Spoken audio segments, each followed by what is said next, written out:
귀하고 복된 시간이라는 생각이 듭니다. 이 신앙에 있어서 굉장히 중요한 요소가 끊임없는 성장이라고 여러분과 함께 이야기했습니다. 우리가 정상이라면 이 젖 먹는 아이부터 시작하여 유아기, 유년기를 지나 청소년이 되고 청년이 되고 장년이 되는 것, 그것이 당연한 이치이며 순리인 것 같습니다. 그러나 안타깝게도 오늘날에 몸은 성장하지만 영과 마음은 성장하지 않아 어른아이로 전락해버린 수많은 사람들이 있는 가운데서 우리 아이들이 이렇게 육신이 성장하여 하이스쿨에 가는 이 과정들을 통해서 우리 어른이 되어버린 우리들에게도 그와 같은 성장을 통해 주신 하나님의 은혜와 또 메시지가 있습니다라는 생각이 드는데요, 지금 우리 유치부부터 시작하여 우리 어린이부뿐만 아니라 학생부에 이르기까지 모두가 이렇게 자랑스러운 신앙인으로서 자라나고 있는 이 순간이 너무나도 복되고 귀하다라는 생각이 듭니다. 다시 한번 이야기하지만 늘 아이들 위해서 전심으로 기도해 주시고 그 사랑의 마음으로 아이들을 품고 여러분이 축복하심으로 우리 아이들이 우리 열린문교회의 자랑일 뿐만 아니라 세상 가운데서 하나님의 기쁨과 영광이 되어진 아이들이 될 수 있도록 끊임없이 격려해 주시고 기도해 주셨으면 좋겠습니다. 우리 아이들은 비교적 어른들한테 인사를 좀 잘하는 편인 것 같은데요, 여러분, 그런데도 아이들한테 왜 인사 안 하느냐고 여러분 혼내거나 그거 가지고 불만 삼기 이전에 여러분이 아이들에게 다가가 주셔야 됩니다. 그리고 아이들에게 다가가 주시는 가장 좋은 방법은 여러분이 가셔가지고 무슨 아이들한테 인사한다고 해서 아이들의 마음이 열리는 게 아니라요, 지갑을 열어야 돼요. 그래서 자판기, 우리 교회는 얼마나 좋아요. 여러분들에게 지갑을 열 수 있는 기회를 제공하고 있잖아요. 요즘에 자판기 수익이 계속 늘어나고 있는 시점에서 여러분, 지갑을 열어서 아이들한테 음료수 하나, 과자 하나 사주는 것만으로도 아이들의 마음이 활짝 열려요. 아이들의 마음을 얻는 방법을 잘 모르시는 어른분들에게 제가 가장 특별한 방법을 알려드렸으니까 오늘부터 실천하심으로 아이들의 마음을 얻는 여러분 되셨으면 좋겠고, 그렇게 우리 공동체가 하나 되는 공동체가 되었으면 좋겠습니다. 우리 열린문교회는 한 달에 한 번 매번 이렇게 연합예배로 하나님께 예배를 드리는데요, 아마 우리 호윤이라든가 이제 교회 막 온 친구들은 굉장한 컬처쇼일 수도 있어요. 어떻게 우리 아이들 앉아놓고선 이렇게 오래 설교할 수가 있어? 어떻게 어른들한테 하는 내용을 이렇게 똑같이 할 수 있어? 라고 충격받을 수도 있을지 모르겠지만, 저희 열린문교회에서 한 달에 한 번이라도 최소한 이렇게 연합으로 예배를 드리자 했었던 목적 중에 한 가지가 우리 아이들에게도 이 어른들이 듣는 그 복음으로 인해서 여러 의미에서 훈련하는 차원과 더불어서 한 가지는 바로 이 시대에 교회가 갖고 있는 딜레마와 문제의 해결책이 저는 이와 같은 연합이라고 확신하기 때문입니다. 여러분, 많은 분들을 통해서 들으셨겠지만 세대 간의 이 갈등과 이 분열과 단절이 오늘날의 교회가 마주하고 있는 가장 심각한 문제입니다.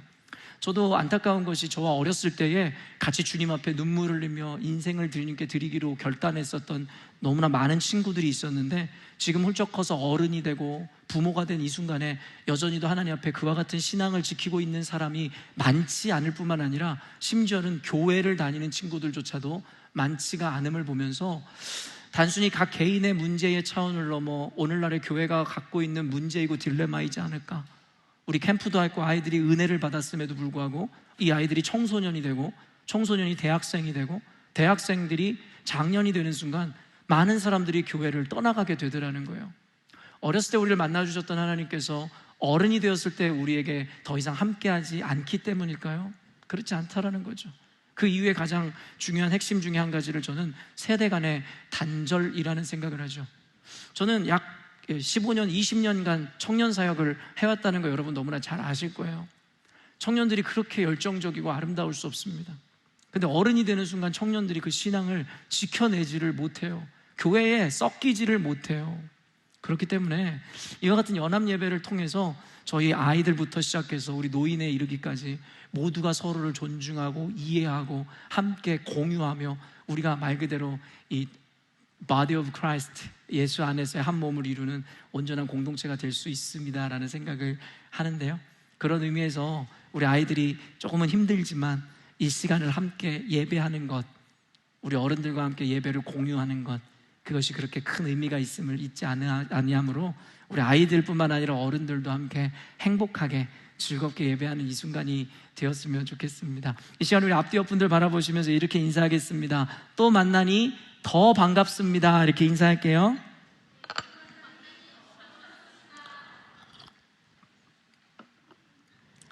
언젠가도 여러분들에게 이야기했지만 관계라는 개념에 있어서 질리지 않는 관계, 그리고 더 깊어지는 관계가 있다라고 여러분에게 이야기했고, 적어도 제가 경험하고 발견한 그 관계성은 딱 두 가지입니다. 한 가지는 무엇이냐면 바로 부모가 자녀를 향한 그 사랑과 맺어진 관계입니다. 여러분, 목사님은 상당히 좀 무언가를 쉽게 실증내는 성향과 기질을 갖고 있는 사람입니다. 그래서 운동을 하든 아니면 친구와의 관계를 맺든 그 어떤 것을 하더라도 시간을 어느 정도 지나고 나면 그것에 대해서 쉽게 실증을 내는 사람입니다. 그런데요, 이런 저조차도 질리지 않는 것이 있는데 바로 우리 아이들에 대한 사랑이에요. 제가 언젠가도 우리 천집사님에게도 물어봤듯이 우리 아이들이 이렇게 커서 결혼을 하고 아이를 낳는데도 그 아이들이 그렇게 여전히도 예쁘냐라고 물었더니 똑같다라는 이야기를 들으면서 그렇구나, 단순히 아이들이 아기 때만 예쁜 것이 아니라 청소년 때만 예쁜 것이 아니라 이 아이가 대학생이 되고 어른이 되고 심지어는 노인이 된다 할지라도 그 부모에게는 여전히도 가장 사랑받는 아이겠구나라는 확신이 들었습니다. 제가 우리 아이들에 대한 사랑이 그래요. 우리 하율이가 청소년이 되면서 말도 잘 안 듣고 투덜거리기도 하고 때로는 짜증도 내지만 그럼에도 불구하고 그 모습마저도 저에게는 사랑스럽습니다. 질리지가 않나요? 그리고 앞으로도 멈춰지지 않을 것 같은 사랑입니다. 그리고 두 번째 사랑이 무엇일까요? 바로 하나님과의 사랑, 하나님과의 관계입니다. 하나님은 알면 알수록, 그를 더욱더 배우면 배울수록 그를 향한 그 사랑은 더 깊어져요. 질리거나 식상한 분이 아니라 날마다 알아도 내가 그분에 대해서 알지 못했구나를 발견할 수밖에 없는 이런 그와 같은 존재입니다. 그래서 세상에 질리지 않는 관계 딱 두 가지를 꼽는다면 저는 부모가 자녀를 향한 그 마음이며 교회가 하나님을 향한 그 마음일 것이다라고 생각합니다.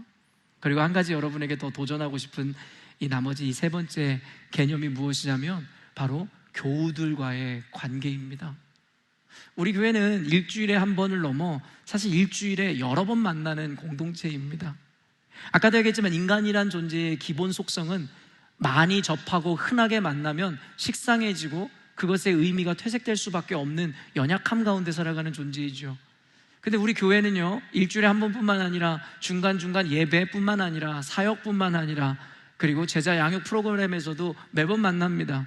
근데 만날 때마다 질리거나 또 만났네가 아니라 만날 때마다 또 만나서 더 반갑고 더 사랑스럽고 더 행복해져가는 그런 공동체이기를 간절히 바랍니다.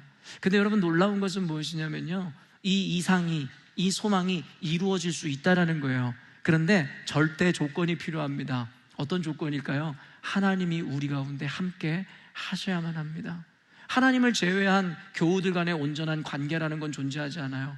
우리 청소년들끼리도 서로 그룹 끼리끼리 서로 좋아하고 친한 관계가 있을지 모르겠어요. 우리 아이들도 마찬가지고 또 어른들도 마찬가지입니다. 교회 외에도 자기들끼리만의 만남과 교제를 갖는 분들이 혹 계실지 모르겠어요. 근데 이것만 기억하세요. 그 가운데 하나님이 함께 계시지 않는다면 그 공동체와 그 모임은, 그 관계는 반드시 언젠가 깨어지게 되어 있습니다. 그것이 바로 인간의 속성이고 죄성이며 본성입니다. 그러나 우리가 쉽게 트라이앵글이라는 관계론과 개념을 가르치잖아요. 하나님과 그리고 나와 그 타자에 대한 이 삼각관계가 온전히 이루어지지 않는다면 그 관계는 깨어질 수밖에 없고 허물어질 수밖에 없습니다. 그렇기 때문에 저는 우리 열린문교회를 목회하면서 우리 열린문교회의 성도님들은 서로 안에 질리지 않는 관계, 알면 알수록, 만나면 만날수록 그 사랑이 더해지는 관계가 되시기를 주님의 이름으로 축원합니다. 하나님과 동행할 때에 이 모든 일들이 우리 가운데 일어날 줄로 믿습니다. 그런 의미에서 서로를 항상 바라볼 때마다, 인사할 때마다 그 사랑 충만한 마음으로 서로를 바라보시고 인사하셨으면 좋겠는데요, 우리 앞뒤 옆분들 바라보시면서 한 번 더 그 마음을 기억하면서 내가 당신을 전심으로 사랑합니다 이렇게 인사하겠습니다.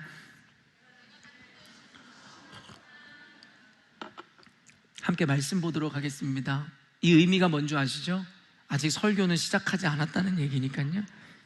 요한일서 5장 13절에서 15절까지입니다. 요한일서 5장 13절로 15절까지 말씀인데요, 다 찾으신 줄로 알고요. 짧은 말씀이니까 저와 여러분이 믿음으로 함께 한 목소리로 합독하여 읽었으면 좋겠는데요. 함께 읽겠습니다. 시작. 내가 하나님의 아들의 이름을 믿는 너희에게 이것을 쓰는 것은 너희로 하여금 너희에게 영생이 있음을 알게 하려 함이라. 그를 향하여 우리가 가진 바 담대함이 이것이니 그의 뜻대로 무엇을 구하면 들으심이라.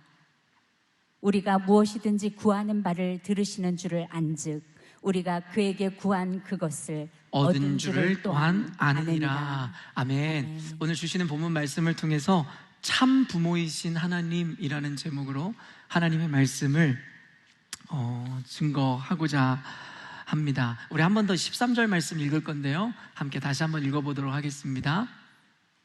내가 하나님의 아들의 이름을 믿는 너희에게 이것을 쓰는 것은 너희로 하여금 너희에게 영생이 있음을 알게 하려 함이라.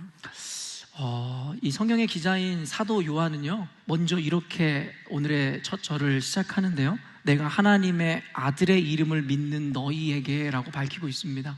하나님의 아들은 누구예요? 예수 그리스도를 의미하는 것이고, 그 예수 그리스도를 믿는 대상에게 이야기하고 있다는 것이고, 이와 같은 대상은 바로 예수 그리스도를 주로 고백하는 교회임을 우리는 알 수 있는 것이죠.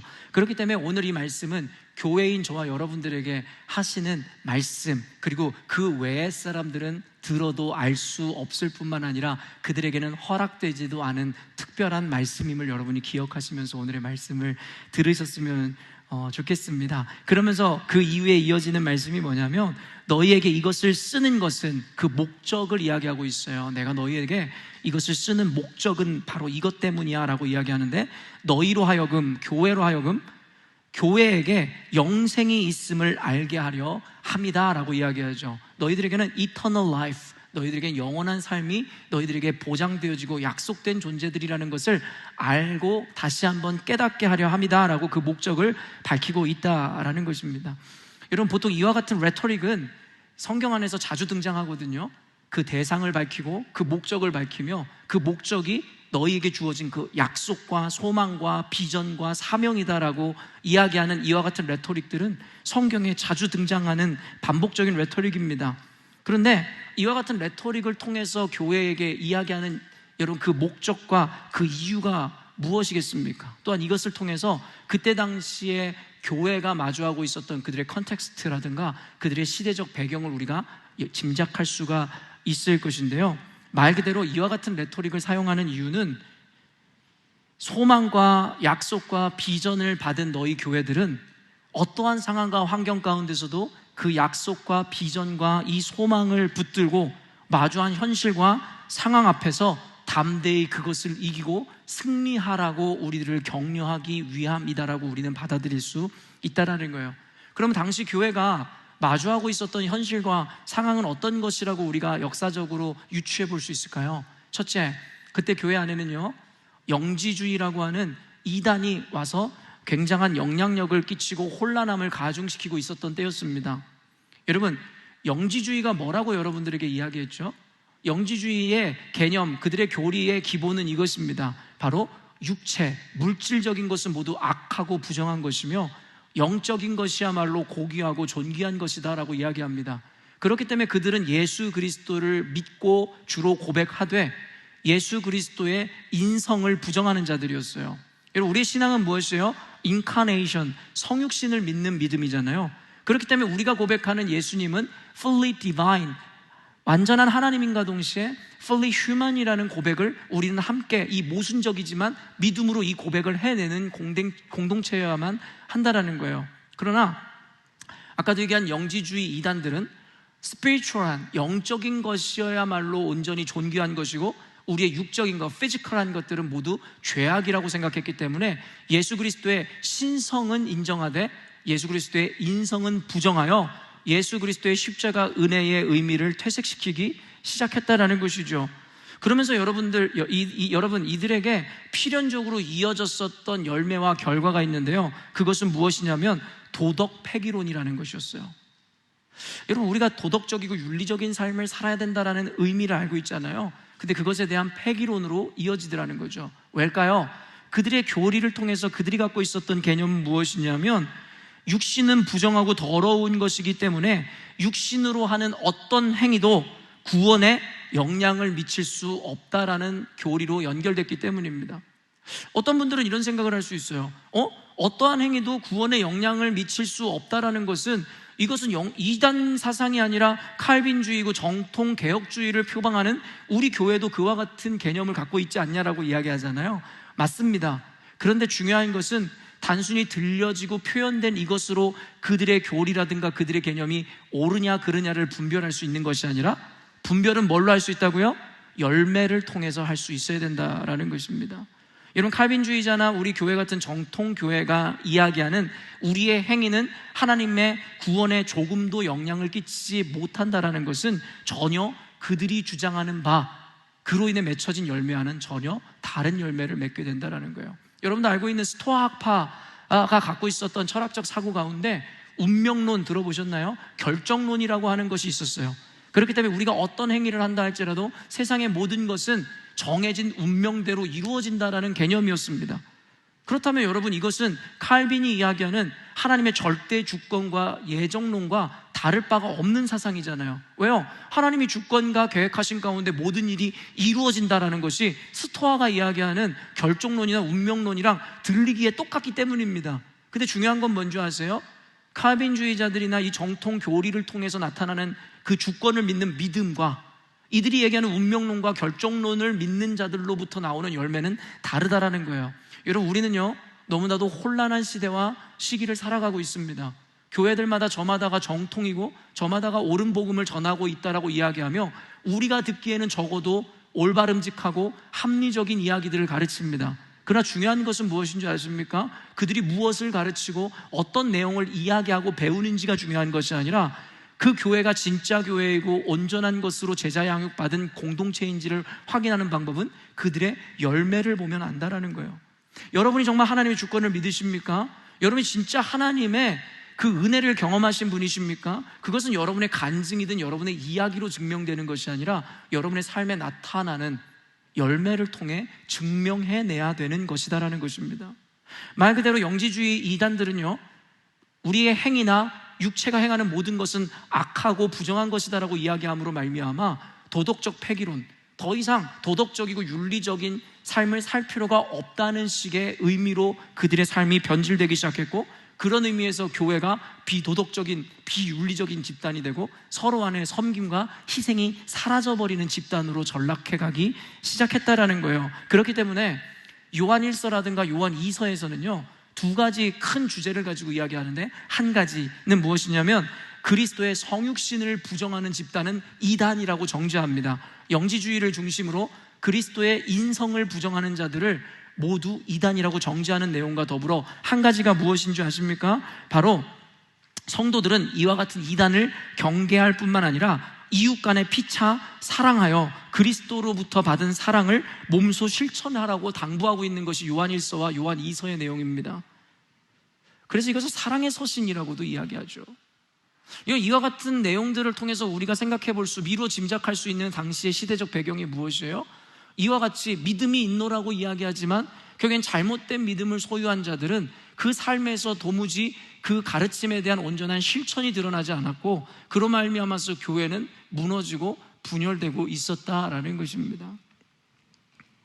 이처럼 교우들 간의 사랑은 온전한 믿음에 의한 당연한 열매일 수밖에 없습니다. 지난주에 제가 마태복음서를 인용해서 여러분들에게 전하였지만, 하나님을 사랑하는 자들은 이웃을 사랑할 수밖에 없는 공식입니다. 여러분이 예수를 믿노라 이야기하면서 하나님을 사랑한다라고 이야기하면서 교우들에 대해서 서로의 사랑을 실천해내고 몸소 체험해내지 못한다면 그와 같은 공동체, 그와 같은 신앙을 가졌다라고 하는 이들의 그 믿음은 거짓일 수밖에 없음에 대해서 성경은 우리들에게 이야기하고 있다는 것입니다. 즉, 사랑이 아닌 비난과 부정을 위한 부정이 난무하는 것은 온전한 믿음에 의한 열매일 수가 없고, 그와 같은 포션이 많은 교회일수록 그 교회에는 온전한 복음이 전파되고 있지 않음에 대한 증명일 수밖에 없다라는 것입니다. 그런 의미에서 우리 교회가 좋은 교회냐 나쁜 교회냐라는 것에 대한 증명은 제 설교가 어떤 내용을 포함하고 있는지가 그렇게 중요한 기준은 아니라는 것이죠. 그 기준은 무엇이에요? 바로 여러분들의 삶이라는 거예요. 여러분들이 드러내는 열매라는 것이에요. 그 열매가 어떤지에 따라 우리 열린문교회가 좋은 교회일 수도 있고 우리 열린문교회가 악한 교회, 거짓 교회일 수도 있다라는 개념이죠. 그런 의미에서 여러분의 삶을 살피셔야 됩니다. 제자 양육을 받는 것도 중요하지만 여러분 삶에 어떤 믿음의 열매와 실천이 이루어지고 있는지, 여러분 마음 가운데 사랑과 기쁨과 소망과 순종과 희생의 열매가 가득합니까? 미움과 악독과 비난과 질책과 부정이 난무하여 혼돈스러운 삶을 살아가고 계십니까? 그것에 따라 여러분의 믿음과 우리 교회의 명암이 갈리게 되어 있는 것이죠. 사실은요, 영지주의에 빠져들어갔었던 기존 교인들의 그 행태와 그들의 이 의도는 너무나도 분명합니다. 뭐냐면 도덕적이고 사회 질서에 순응하기 싫고 자기 멋대로 살고자 하는 이들이 영지주의 이단의 교리와 가르침을 이용해 자신들의 욕구를 채우고 있었다라는 거죠. 무슨 말이냐면 애초에 자기 멋대로 살고 싶은 자들이 그래도 예수는 믿어 구원은 얻어야겠는데 예수 믿으면 자기가 원하는 멋대로의 삶을 살 수 없기에 고민하고 갈등하던 차에 영지주의 이단이 나타나서 너희들의 행위는 아무것도 아니다라는 것을 가르칠 때에 마침내 올 것이 왔구나라고 이야기하면서 영지주의 이단의 교리를 붙잡기 시작하더라는 것이죠. 그것이 온전한 것이기 때문에 믿음으로 붙잡는 것이 아니라 무엇이에요? 그 영지주의 이단에 빠졌던 자들은 결국엔 자신의 욕구와 본성의 죄악을 이루기 위해서 영지주의 이단의 교리를 이용했던 것 뿐이다라는 거예요. 그런데 참 재밌는 사실이 뭔지 아세요? 이것은 단순히 이단들의 교회 안에서 이단을 추종하는 자들에게서만 나타나는 행태가 아니라 바로 스스로를 온전한 신앙인이라고 자부하는 자들에게도 각자가 따르거나 추앙하는 교리나 가르침을 통해 자신의 기질적 욕구나 만족을 채우려 한다는 거예요. 그러니까 끊임없이 교회로 옮겨 다니는 거예요. 그러니까 끊임없이 교단을 넘어다니는 거죠. 이유가 뭔지 아세요? 내가 어떤 교회에 등록해서 어떤 설교를 들었을 때 내 한계와 상식에 너무나 부합되는 설교인 거예요. 은혜가 너무 스러웠어요. 그런데 여러분 신앙생활을 하고 1년에 52번 이상의 설교를 듣다 보니 어떤 설교를 듣는데 내 마음에, 내 한계에, 내 생각에 부합되지 않는 설교가 나오는 거예요. 그랬더니 그때부터 기분이 나쁘기 시작한 거죠. 그러면서 결론을 짓습니다. 이 교회는 좋은 교회가 아니야. 다른 교회를 찾아갑니다. 나름의 고민 끝에 설교를 들어보고 찾아봤죠. 그런데 어때요? 이와 같은 프로세스는 계속 반복되는 거죠. 그러다 이것이 교회의 문제가 아니라 교리의 문제고 교단의 문제라고 생각하면서 교단도 옮겨 다녀보고 그래봤자 자신의 만족을 채우는 교회는 없다라는 것이죠. 그러면서 어떻게 전락하죠? 가나안 성도가 되는 것입니다. 자기는 온전한데 자기의 믿음을 받쳐줄 교회가 없다라는 아주 교만한 죄악에 빠지게 되는 것이죠. 이게 논리이고 이것이 하나의 수순인 것입니다. 그래서 교회는 여러분 뭐라고 우리들에게 가르치는 줄 아세요? 나를 쳐 복종하라는 거예요. 자기를 부인하라는 거예요. 여러분 성경 어디에서 자신의 욕망과 욕구를 채우라고 이야기합니까? 끊임없이 우리를 부인하고 포기하고 십자가에 나를 못 박으라고 이야기합니다. 순종하라고 이야기하죠. 근데 이 사실을 우리는 보면서도 우리는 스스로의 만족과 자신의 이성적 충족을 원하여 교회를 섬기지 내가 교회를 위해서 하나님의 나라를 위해서 나의 것을 버리고 포기할 생각 따위는 없습니다. 나는 죄인이라고 이야기하지만 늘 자기 안에 전제되어 있는 그것은 무엇이냐면 나는 의롭다입니다. 아니 나만 의롭다입니다. 그러니까 오늘날의 교회도 오늘날의 신앙인들도 방황할 수밖에 없다라는 것입니다. 사랑하는 성도 여러분, 이와 같은 사실에 입각하여 우리도 우리 모습을 냉정하게 평가할 수 있어야 됩니다. 과연 하나님의 말씀을 통해 나를 바꾸고 변화시키고 있는지 아니면 나의 정당성과 의로움을 입증하기 위해 하나님의 말씀을 인용하고 이용하고 있는지 말입니다. 사랑하는 성도 여러분, 우리는 참 이상해요. 남들이 행하는 행동에 대해서는 신랄하게 비판하고 적나라하게 드러내지만 내가 할 때는 다른 거예요.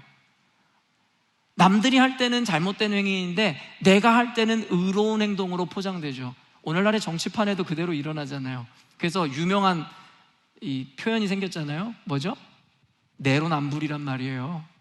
그런 이야기를 하면서 정치판에 있는 사람들이나 사람들을 비판하지만 결국엔 내가 내로남불하고 있다는 것에 대해서는 알지 못한다는 거죠. 그게 바로 우리의 한계입니다.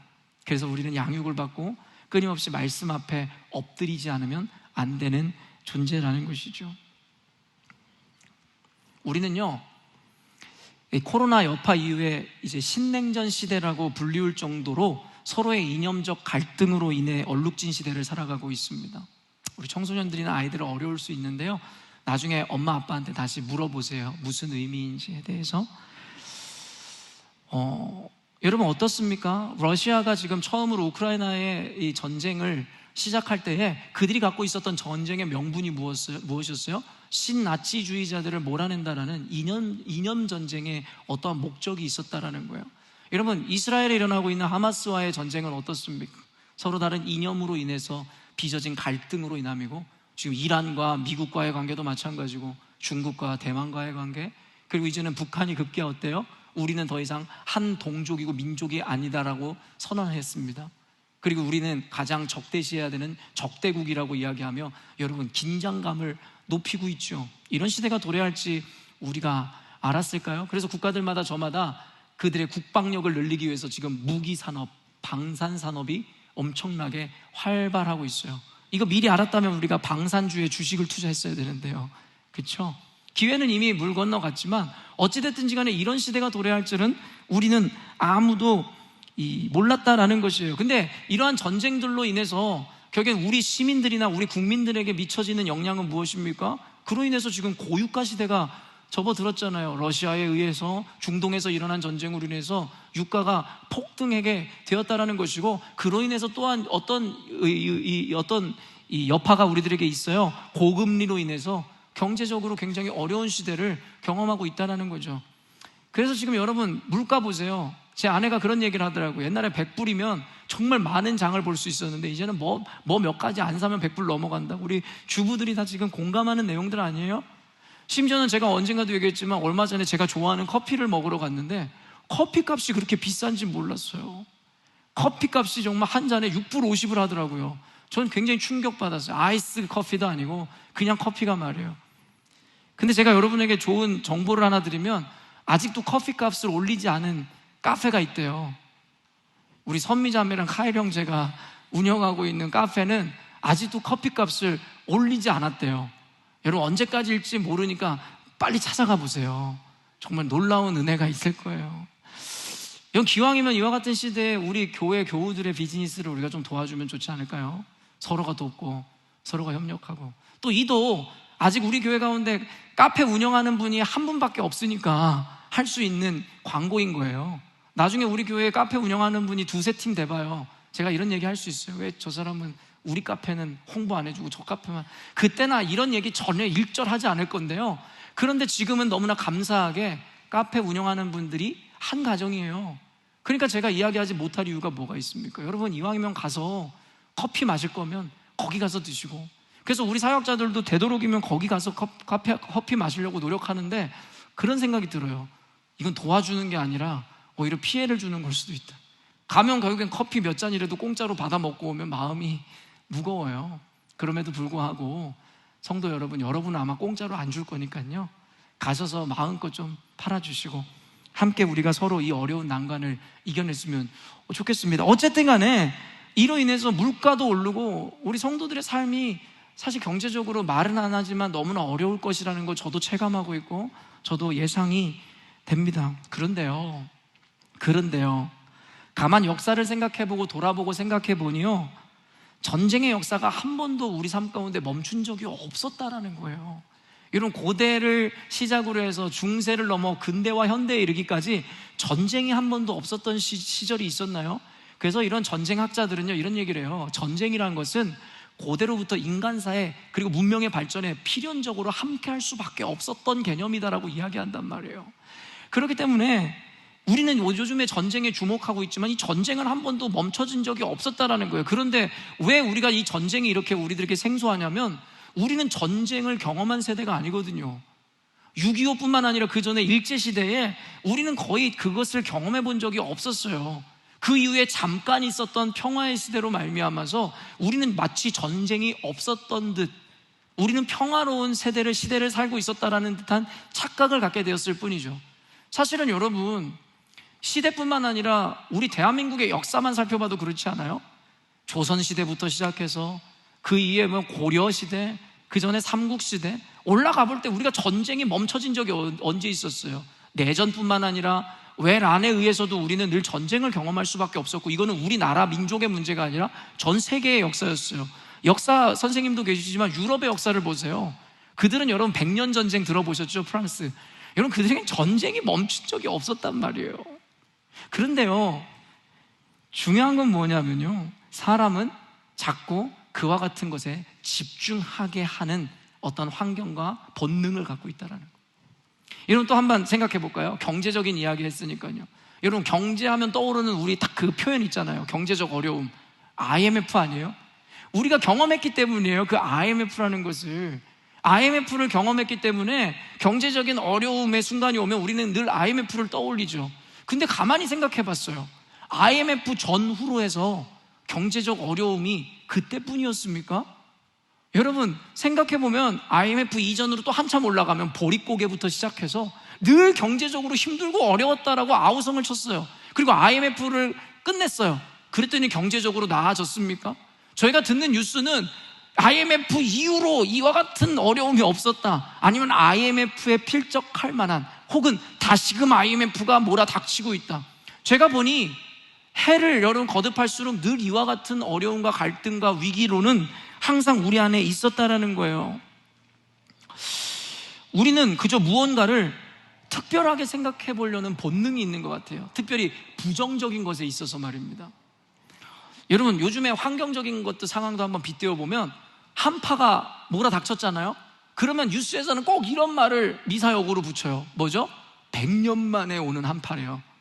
아니 그놈의 100년이 무슨 기준으로 카운팅 됐는지 모르겠는데 맨날 100년이래요. 그리고 130년 만에 오는 가뭄이래요. 그리고 이제는 몇 년의 문제가 아니라 유례 없는 지진이래요. 아니 자기들이 어떻게 다 알기에 유례가 없고 100년 만이고 130년 만이고 80년이고 이제 50년 만이면 그나마 감사할 뿐이에요. 여러분 도대체 뭐가 문제인지를 모르겠는데, 제가 듣는 뉴스에는 늘 유례가 없고 몇백 년 만이고 뭐 항상 전쟁이, 우리에게는 늘 부정적인 것, 그리고 뭔가 위기감과 두려움을 느낄 만한 것을 확장시키고 그것에 주목하는, 우리는 본능을 갖고 있는 것 같습니다. 그런데요, 사랑하는 성도 여러분, 제가 이와 같은 이야기를 하는 이유는 우리에게 있어서, 특별히 신앙인들에게 있어서 이와 같은 문제들에 우리는 의연할 필요가 있다는 거예요.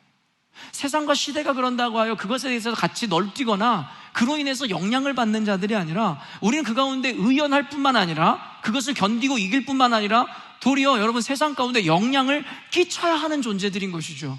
근데 세상에 영향을 끼치기는커녕, 그곳에서 믿음으로 견디기는커녕, 세상으로부터 영향받아서 세상 사람들이 널뛰듯이 똑같이 그들과 함께 절망하고 괴로워하고, 여러분 그로 인해서 같이 두려워한다면 그것이 믿는 우리와 그들과의 무슨 차별과 차이를 만드는 것이라고 생각하냐라는 거예요.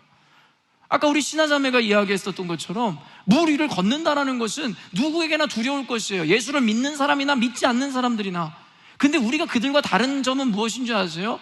우리는 주님을 믿는 믿음이 있기에, 우리는 그리고 그것에 싱크된다 하여도 살 수 있다라는 확신이 있기에 우리는 뛰어들 수 있는 존재라는 것입니다. 그런데 오늘날의 교회가, 그리스도인들이 이와 같은 구별점을 잃어버리고 믿음을 잃어버렸다면, 모양은 교회이고 껍데기는 교회인데 교회는 아닌 것이죠. 신앙인은 아닌 것인 이야기죠. 그렇기 때문에 여러분, 우리가 이와 같이 의연할 수 있고 그 같은 상황 가운데서도 능히 극복하고 이겨내고 승리할 수 있는 이유가 바로 우리의 믿음인 것이고, 그 믿음의 여러분 근거는 무엇입니까? 바로 세상을 주관하시는 하나님이시다라는 거예요. 여러분, 하나님은 세상의 모든 것을 주권적으로 역사하시고 인도하시는 분이세요. 믿으십니까? 세상에는 우연이 없어요. 아까 우리 찬양 인도자들이 영성이 날로 뛰어난 것이 이야기하지 않았는데도 찬양을 선곡하는 걸 보면 너무 놀라운 것 같아요. 아까 찬양 오션스의 가사 중에 뭐가 있었어요? When oceans rise. 뭐 연결된 단어나 그 가사는 아니었는데요. 이런 오션스가 일어날 때에, 우리 가운데 몰려올 때에 뭐라고 얘기해요? Sovereign hand will be my guide라고 얘기하죠. Sovereign hand. 여러분, Sovereign hand가 뭐예요? 하나님의 주권적 손이 우리를 인도하시고 붙들어 주신다는, 여러분 믿으십니까? 여러분, 그런데 우리한테 이 시대가, 전쟁이, 경제적 여파가, 우리 인생 가운데 코로나든 어떤 질병이 우리 가운데 여러분 라이즈하고 우리 가운데 일어나서 우리를 이렇게 엄습해 온다 할 때에 우리가 무엇 때문에 두려워할 이유가 있고 무엇 때문에 염려하고 걱정하고 근심할 이유가 있냐라는 거예요. 하나님의 strong hand, 하나님의 sovereign hand가 우리의 가이드가 되어주시고 우리를 붙잡아 주시는데요. 여러분, 이 믿음이 있다면 우리는 그렇게 낙심할 수 없어요. 이 믿음이 있으면 우리 그렇게 낭망할 수 없어요. 이 믿음이 있다면 우리가 그렇게 두려워해서는 안 된다라는 거예요. 왠 줄 아세요? 그 믿음이 진짜라면 이와 같은 열매가 나타날 수가 없으니까 말입니다. 이게 바로 열매론 아닙니까? 저와 여러분이 진짜 이 믿음을 소유한 분이라면 머리로만 아멘할 것이 아니라 삶으로 보여주셔야죠. 여러분, 우리 교회가 모두 어렵습니다. 우리 모두가 마주한 현실이고 시대입니다. 그럼에도 불구하고 하나님의 주권적 섭리는 지금 이 순간에도 우리 삶 가운데 일어나고 있음을 믿으시기 바랍니다. 둘째 근거가 무엇이에요? 하나님께서 허락하시는 모든 것은 하나님의 자녀를 위해 가장 좋은 것이다 라고 성경에서 이야기하고 있기 때문이죠. 우리가 볼 땐 이것은 disaster고 이것은 like curse지만 no, never. 이것은 curse가 아니고 이것은 disaster나 calamity가 아니라는 거예요. 그럼 뭐예요? 하나님께서 저와 여러분의 인생 가운데 복을 주시기 위한 하나의 훈련의 과정이고 더 좋은 것을 주기 위한 하나님의 방법이라고 이야기하고 있을 뿐입니다. 그렇기 때문에 이 믿음이 있다면 이 시대가 혹은 그 시대로 주어진 고난과 어려움이 어떠한 모양이라 할지라도 관계없이 우리는 그 가운데서 평안할 수 있고 그것을 이겨낼 수 있고 그 가운데 도리어 하나님을 찬양할 수 있다라는 것이죠. 어찌되었든지 간에 매 순간 반복되어지는 이와 같은 현실과 상황 가운데 마귀는 끊임없이 우리를 두렵게 하고 우리를 절망케 하려 하겠지만 교회는 단 한 번도 시대에 굴복해 본 적이 없습니다. 이 믿음 때문이죠. 그런데 어찌됐든 간에 현실은 이와 같은 반복되는 상황 가운데 우리의 신앙을 지킨다는 것이 여간 어려운 일은 아니라는 거죠. 그래서 성경에 보니 수많은 교회들이 이와 같은 위기와 어려움 가운데 흔들리기 시작했어요. 내후 외환이라고 외부적인 어려움뿐만 아니라 내적인 어려움에서도 흔들리기 시작했다라는 거예요. 그래서 성경은 뭐라고 이야기합니까? 사도 바울은 서신서들을 통해 교회들에게 뭐라고 당부합니까?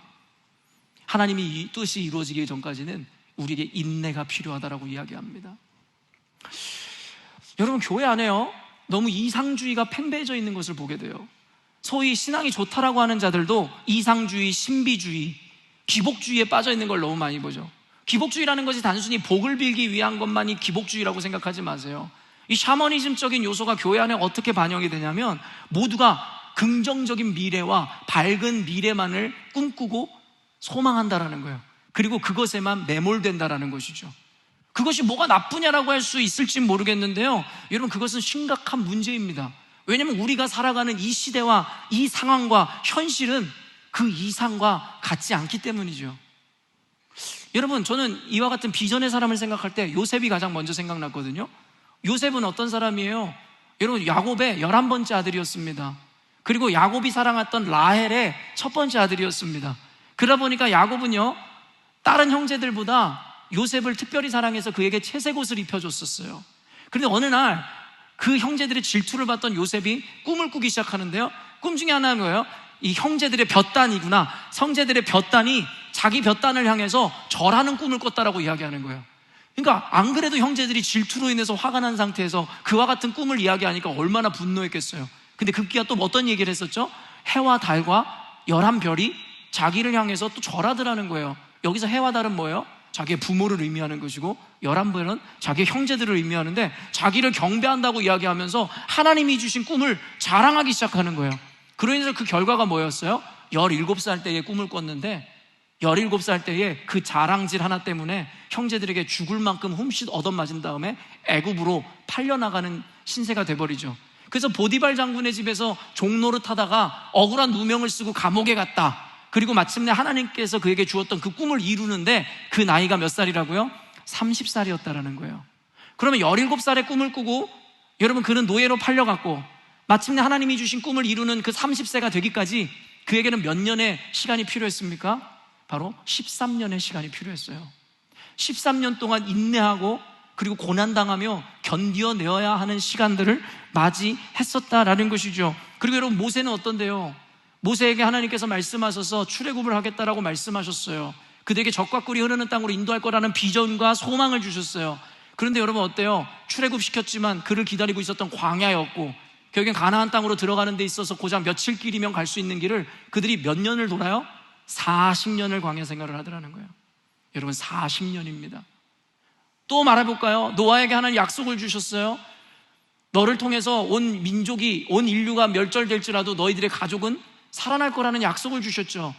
그리고 그에게 방주를 짓게 하셨어요. 근데 그 방주를 짓는 기간이 몇 년이라고요? 120년입니다. 사랑하는 성도 여러분, 우리가 착각하고 있는 게 뭔지 아세요?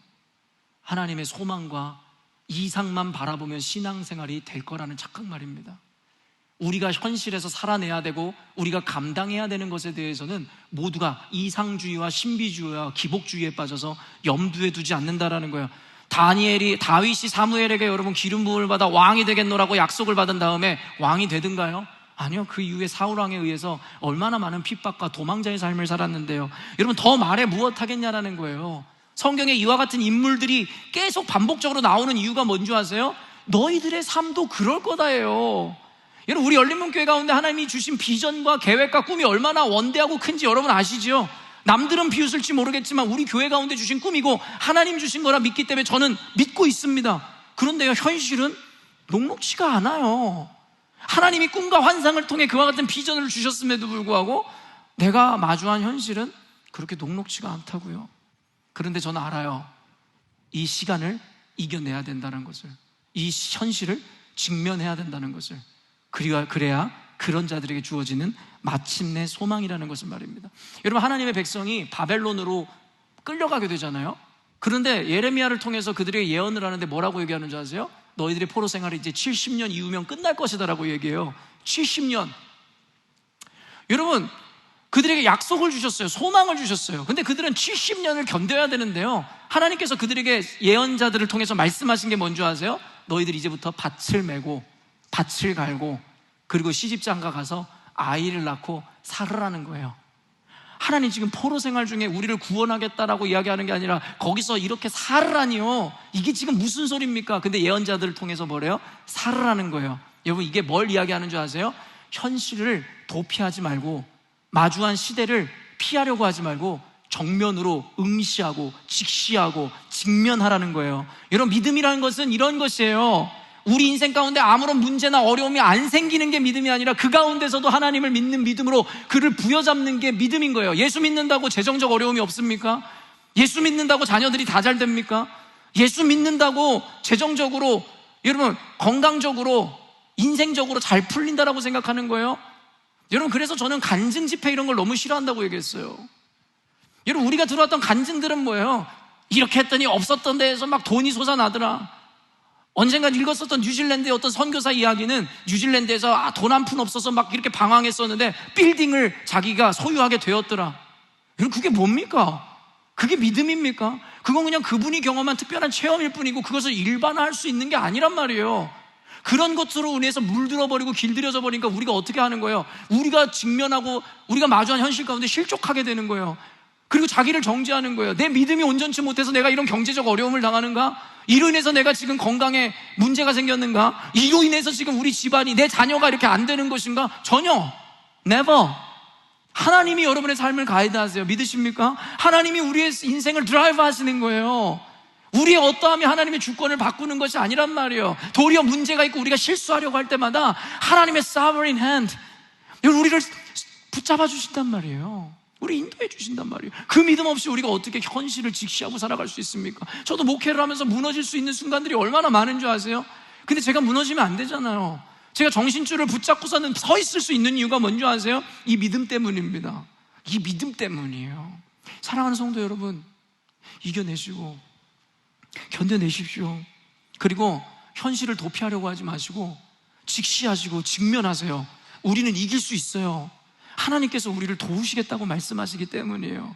우리가 능치 못함은 없어요. 도망가려고 하지 말고 피하려고 하지 말고 숨으려 하지 말고 직시하고 직면해서 지금 관계적 문제가 있든 재정적 문제가 있든 건강의 문제가 있든 인생의 문제가 있든 비전의 문제가 있든 아이에게 문제가 있든 여러분 믿음으로 이겨내시고 승부를 보시라는 거예요.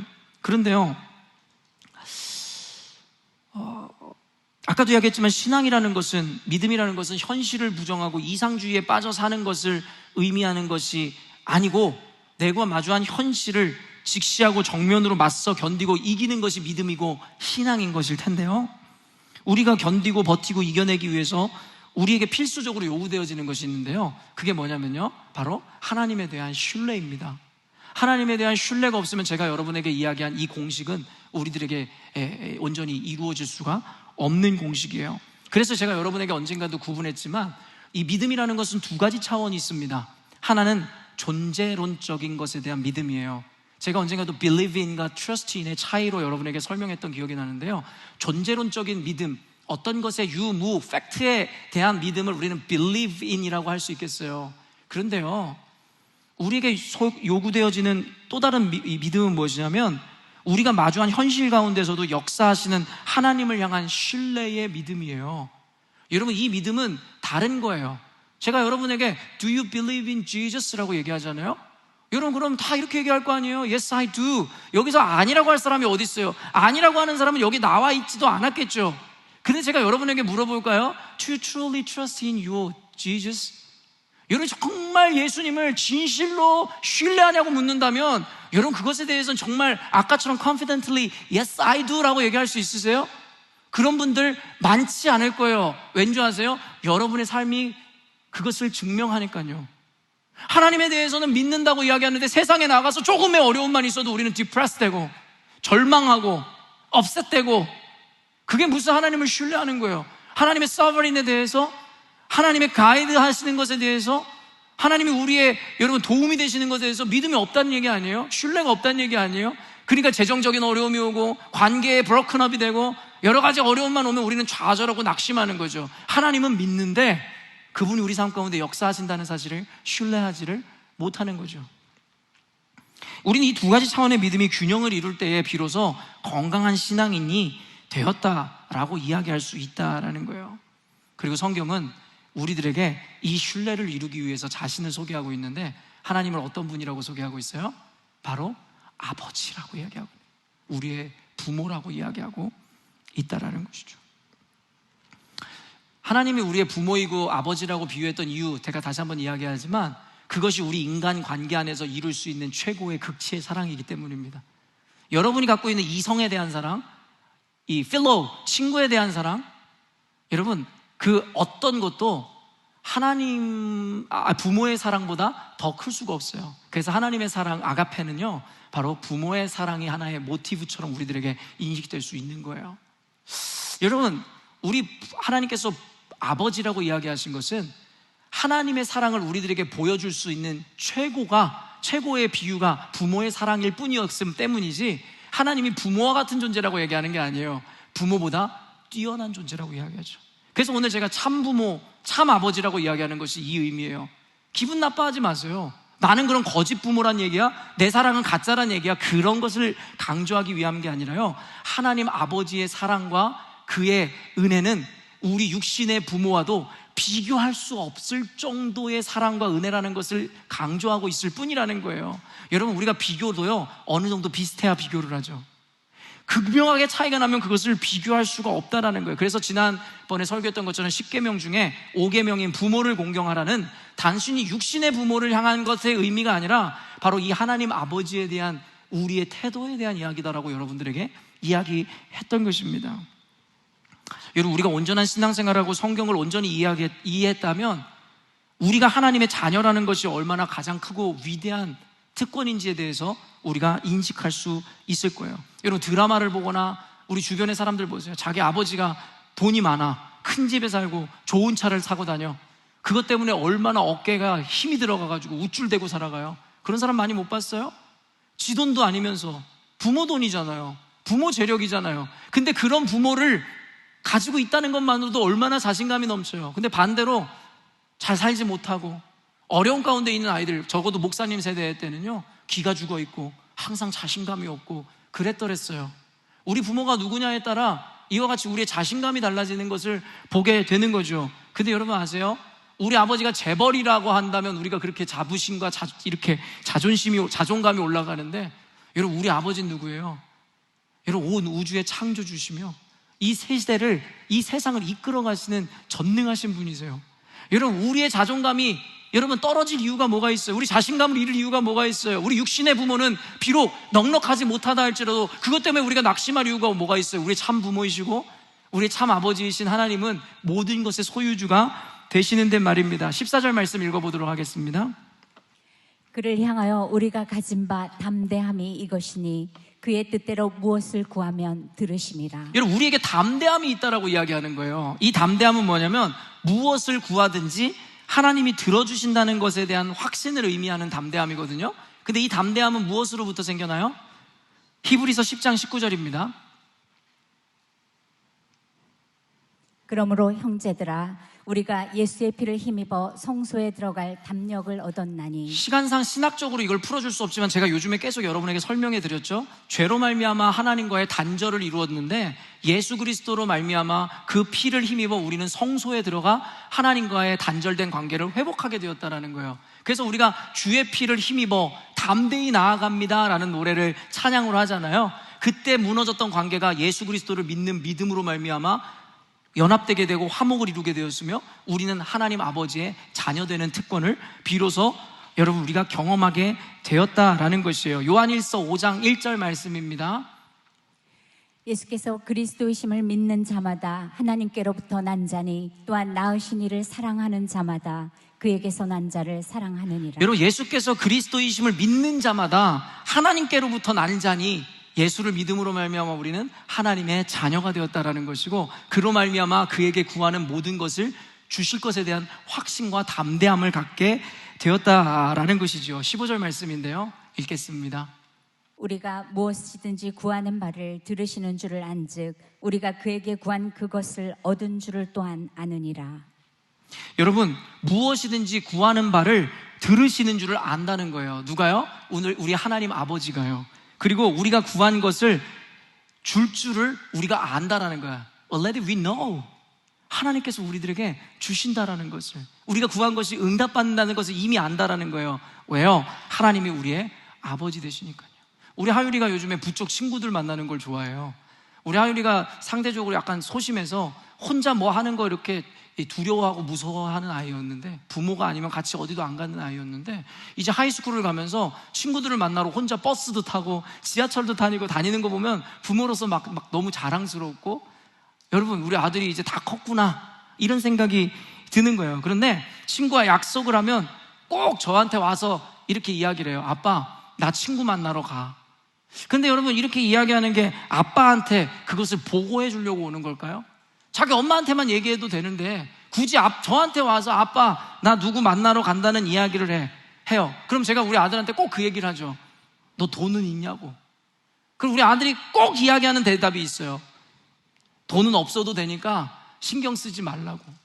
우리 아들이 장남이어서 그런가 우리 경제적인 것에 대해서 굉장히 염려해 주는 아이예요. 그래서 외식을 하자 그래도 우리는 지금 외식할 수 있는 형편이 아니라고. 그러니까 왜 그런지 모르겠는데 우리 아들은 항상 우리 아빠 돈 걱정을 너무 많이 해요.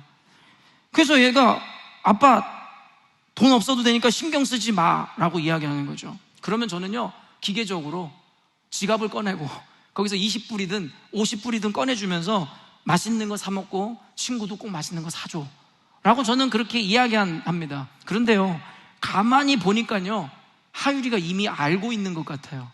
뭐를요? 아빠한테 와서 돈을 달라고 하지 않아도 그냥 친구를 만나러 간다 그러면 아빠가 돈을 준다는 걸 말이에요. 무엇을 이야기하지 않아도 저는 알아요. 우리 애가 왜 나를 찾아왔는지. 그리고 나는 반드시 그것을 줘요. 그런데요, 이 반복되어지는 아들과의 대화와 이와 같은 상황 속에서 저는 그게 너무 자랑스럽고 좋아요. 왜냐하면 우리 아들이 나를 신뢰하고 있으니까. 그리고 아빠에 대한 기대를 갖고 있으니까. 그리고 아빠가 분명히 줄 거라는 믿음을 갖고 있으니까. 그리고 무엇보다 아빠니까 할 수 있는 시도잖아요. 우리 하율이가 갑자기 어느 날 가서 곽세종 집사님한테, 집사님 저 오늘 친구 만나러 가는데요. 그럼 곽세종 집사님이 뭐 이런 미친놈이다.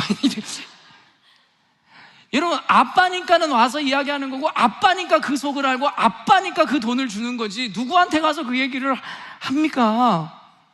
바로 여러분, 이것이 무엇을 구할지를 이미 하나님께서 아신다는 거예요. 아신다.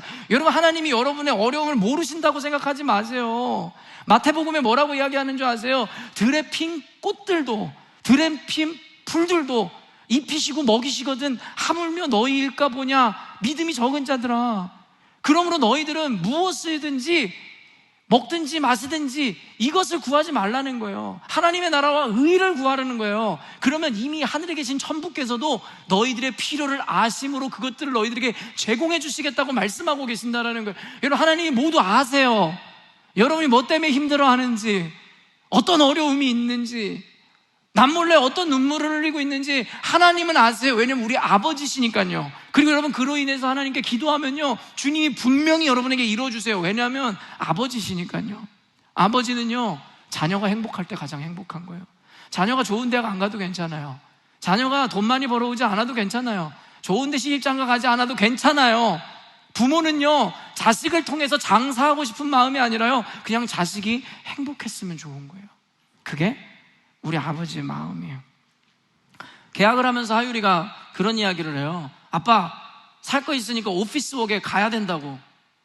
저한테 아빠 갈 수 있어? 사줄 수 있어? 라고 물어보지 않아요. I must go. 난 가야 된다라고 이야기하는 거예요. 그 의미가 뭔지 아세요? 아빠니까 당연히 사줄 줄을 아는 거예요. 그 믿음이 기반에 있는 거예요. 그 신뢰가 있는 거예요. 그 관계가 아버지와 자녀의 관계라는 거예요. 하나님은 우리 부모와 자식과의 관계를 통해서 하나님이 어떻게 우리를 사랑하시고 어떻게 우리를 보호하시고 우리를 어떠한 마음으로 바라보시는지를 가르쳐주고 싶은 거예요.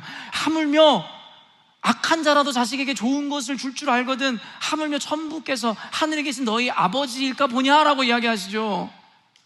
여러분, 그 얘기가 뭔지 아세요? 악한 부모도 그런 사랑을 갖고 있는데, 악한 부모라도 하나님 아버지가 안 그러시겠어요? 근데 왜 하나님 원망하세요? 왜 하나님을 못 믿으세요? 왜 하나님 앞에서 낙심하세요? 우리 육신의 부모도 그러할진데 하나님 아버지께서 우리를 그저 놀잇거리로, 놀잇감으로 생각하셔서 우리에게 그런 고통을 주셨다고 생각하시는 것은 아니시잖아요. 사랑하는 성도 여러분, 마지막으로 한 이야기만 좀 소개하고 설교를 마치려고 하는데요, 제가 노래하는 찬양, 좋아하는 찬양 중에 요게벳의 노래라는 찬양이 있어요. 아시는 분 다 아시죠? 요게벳이 누구예요? 모세의 어머니입니다. 별로 주목받는 인물은 아닌데요, 이 요게벳의 노래라는 이 노래는요, 바로 어떤 마음이었을까로 시작돼요. 어떤 마음이었을까, 이렇게 시작되는 찬양인데, 말 그대로 작가의 상상력이 기반된 고백이에요. 그가 모티브로 삼았던 내용은 이거예요. 아까 요셉 이야기했는데 애굽에 갔더니 이스라엘 백성이 막 눈덩이처럼 불어나는 거예요. 그러니까 그의 위기감을 느꼈던 애굽 사람들이 이제는 이스라엘에 태어나는 아이들을 모두 죽이라고 명령한 거예요. 근데 모세의 어머니 요게벳은요, 그 아이를 죽일 수가 없었어요. 그래서 그 아이를 몰래 숨겨서 키우다가 물리적으로 더 이상 키울 수 없는 순간이 와서 갈대 상자를 만들어서 그 모세를, 그 아기를 갈대 상자에 넣고 나일강에 놓아두는 것이 성경에 나와 있는 전부죠. 그 다음엔 애굽의 공주가 그를 데리고 와서 왕궁에서 키우는 이야기예요.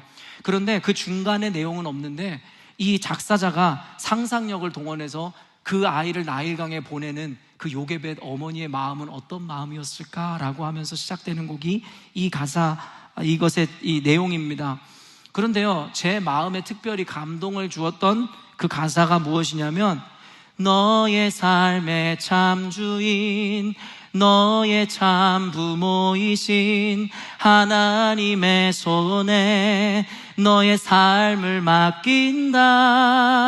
너의 삶의 참 주인, 너를 이끄시는 주 하나님 그 손에 너의 삶을 이런 가사예요. 여러분, 근데 이 곡의 작곡가이자 작사가인 연평한 씨가 우연하게 제가 그 기사를 보게 됐는데, 인터뷰에서 이 곡을 어떤 계기로 만들었냐는 말에 이렇게 답을 하더라고요. 제가 워딩 그대로 여러분에게 읽어드릴게요. 아이가 셋이다. 둘째와 셋째는 쌍둥이 자매인데 체중이 1.5kg 미만의 미숙아로 태어났다. 조산 위험이 있어 아내가 임신 24주 때에 입원했는데 29주 5일째에 아기가 나왔다. 아내가 5주를 버틴 셈인데 하루를 더 지내면 아이가 잘 태어날 확률이 더 높아지니까 아무 일 없이 지나가는 그 하루가 정말 감사했다. 아내가 고생을 많이 했다. 아이들은 태어나자마자 뇌출혈이 있어서 중환자실로 갔다. 그렇게 40일 넘게 더 있었다. 아이들이 미숙아로 태어나다 보니 폐가 덜 발달해 무호흡증을 일으키곤 했다. 너무 무서웠다. 그러면서도 아무 노력 없이 숨쉬고 자라고 살아가는 것이 모두 하나님의 은혜라는 걸 느꼈다. 부모로서 아들의 참 보호자, 주관자가 될 수 없구나 하는 것도 깨달았다. 최 에스더 사모가 쓴 성경으로 아들 키우라는 책을 읽었는데 거기서 한 번도 주목하지 않았던 요게벳을 만났다. 책에 나온 하나님께 맡기라는 말이 위로가 됐다. 아이들이 참부모이신 하나님을 만나 잘 살아갔으면 좋겠다라는 마음이 들어 노래로 만들어야겠다 생각했다라고 이 노래를 만든 계기를 설명했습니다. 왜 하나님이 참 부모이고 참 하나님이시냐고요? 왜냐하면 내가 할 수 없는 일을 하나님은 이루실 수 있는 분이시기 때문입니다. 여러분, 하나님은 나보다도 우리 자녀들을 더 사랑하세요. 그리고요, 또 한 가지는 무엇이냐면 내가 아이를 아무리 사랑한다 해도 내 아이에게 해줄 수 없는 것이 너무 많아요. 왜냐하면 저는 능력에 한계가 있거든요. 우리 아이가 좋은 대학을 가고 좋은 학교를 가고 싶고 유학을 가고 싶다고 해서 쉽게 보내줄 수가 없어요. 마음은 보내주고 싶은데 능력이 되지 않아요. 근데 우리 하나님은요, 나보다 더 큰 사랑으로 내 아이와 나를 사랑할 수 있는 분일 뿐만 아니라 나는 능력이 없어 할 수 없지만 하나님은 전능하신 분이심으로 할 수 있는 모든 것을 할 수 있는 분이라는 거예요. 그래서 그런 의미에서 하나님은 참 부모세요. 질투하지 마세요. 하나님은 우리의 유일하시고 진정하신 참 부모가 되신다고 성경은 우리들에게 이야기하고 있습니다. 사랑하는 성도 여러분, 제가 여러분들에게 아이들을 그만 놓아주라고 이야기를 해요. 아이들을 제발 포기하라는 이야기를 많이 하죠. 근데 오해하지 마세요. 아이들을 방관하고 아이들을 그저 아무렇게나 방목하라는 이야기가 아니잖아요. 그 의미는 무엇이냐면 아이들의 참 부모이신, 그리고 나보다 우리 아이를 더 사랑하시고 나보다 더 좋은 보호자가 될 수 있는 그 하나님께 맡기는 그 믿음으로 나아가시라는 이야기잖아요. 이것이야말로 진정한 믿음이며 우리 아이들을 향한 사랑이에요. 더 이상 아이들에게 집착해서는 안 돼요. 내 아이를 완전히 보호하고 책임지려는 마음도 내려놓으셔야 돼요. 내가 일거수일투족 아이들을 쫓아다니면서 모든 위협으로부터, 어려움으로부터 아이를 완전히 막아낼 수 없는 존재인 거 여러분 아시잖아요. 아이가 감기 하나 걸려도 그거 낫게 할 수 없는 게 우리의 능력인 거 아시잖아요. 그렇다면 이제는 그 집착을 내려놓으셔야 돼요. 우리 아이들의 삶을 내 마음대로 컨트롤하려는 그 마음을 내려놓으셔야 돼요. 우리 아이들은 하나님께 맡겨야 돼요. 그래야 하나님이 잘 키워주세요. 그래야 하나님이 우리 안에 평안을 주세요. 그래야 하나님이 우리 가운데 자유를 주십니다. 사랑하는 성도 여러분, 말씀을 맺도록 하겠습니다. 우리 시대 가운데 마주한 현실과 상황, 예수를 아무리 잘 믿어도 피해갈 수 없는 거예요. 그런데 하나님은 그와 같은 상황에 우리를 노출시키시면서 하나님은 두 손 두 발 다 놓고 아무것도 안 하시겠다가 아니에요. 우리를 그의 손으로 인도하시고 붙들어 주시고 그의 자녀에게 말할 수 없는 사랑과 은혜로 그의 능력으로 우리를 보호하시겠다고 말씀하고 계시더라는 것이죠. 사랑하는 성도 여러분, 목사로서 여러분을 사랑하지만 제가 할 수 있는 말은 견디시고 이겨내시라는 이야기밖에 할 수 없어요. 근데 우리의 참 부모이신 하나님은 그와 더불어 우리를 이기게 하시고 그 안에 평안을 주실 수 있는 분이십니다. 믿으십니까? 오늘의 이 말씀을 통해서 참 부모이시고 참 하나님이신 하나님의 인격을 만나시는 여러분이 되었으면 좋겠습니다. 그로 인해서 험한 세상, 피해갈 수 없는 현실 가운데서도 당당하게 직면하여 우리 아버지를 믿고 신뢰함으로 승리하시는 저와 여러분 되시기를 주님의 이름으로 축원합니다. 기도하겠습니다.